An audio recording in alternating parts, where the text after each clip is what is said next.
Assalomu alaykum qarindoshlar. JavaScript'ın asas dersliklerimizga hoş kelibsiz. Bu yurish dersimizde biz JavaScript'ning asas ulini tiklab beramiz. Unda esa JavaScript degan nima deganda JavaScript bir qo'l yozma yoki programma tili bo'lib, u sizni tor betlarda murakkab ixtidan yo'l qo'ya oladi. Har qitim siz chekayotgan tor betdagi turaqli uchurlarni ko'rsatib qolmay, mazmun yanglash, o'zaro xarita, karton ko'rsatish qatorliqlarni qildim. Shu karton degani 2D, 3D degandek kartonlarni. Ondan keyin agar tor betilda grafik, serilmsin qatorliq iqtidorli bo'lsa, siz cho'qim qanda buningga JavaScript backend, JavaScript bilan qilibdi deb faraz qilsangiz bo'ldi.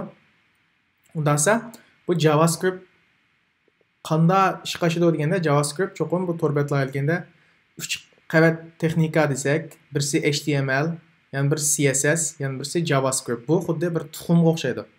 Tuxumning shakli iqi serqidek bir qavat bo'ldi. Bular bir-birisidan moslashgan ham JavaScriptni dal shuning 3-qavati deb faraz qilsak bo'ldi.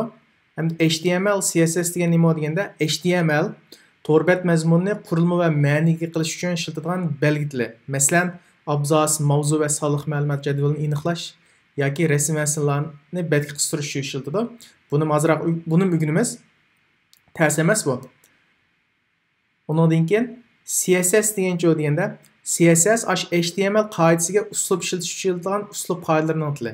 Masalan, taglik rangi, xat nusxasi tangshash va mazmunlarni ko'p istonli qo'yish. Masalan, men xatning rangi qarsanglar, mening oq, mening qora degandek cho'ng kichiklikni tangshashni CSS bilan, mushak abzas qistirishni HTML bilan, undan keyin mushaga masalan ba'zi bir iqtidorlarni qatish, masalan, ogohlantirish, shunda ogohlantirish belgisi chiqish.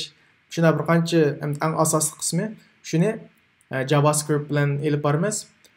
Bu keyingi qismlik darsimizda biz JavaScriptni ishlatilgan padlarni va boshqa detallarni tanishtiramiz. Diqqatingiz keyingi qismlik darslarda bo'lsin.